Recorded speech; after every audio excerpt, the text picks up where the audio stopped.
patnubay at gabay ng magulang ang kailangan. Maaaring may masiselang tema, lengguwahe, karahasan, sexual, horror o droga na hindi angkop sa mga bata.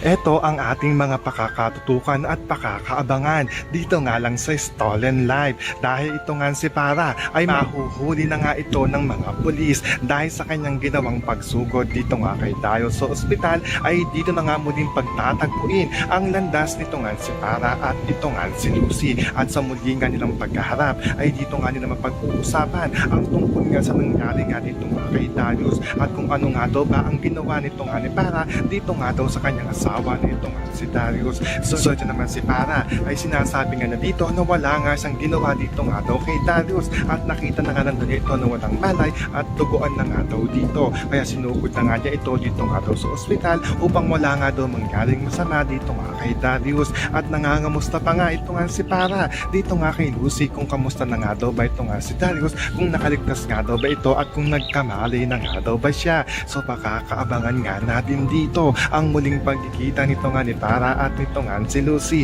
Yan ang ating mga pakakatutukan at pakakaabangan dito nga lang sa Stolen Life.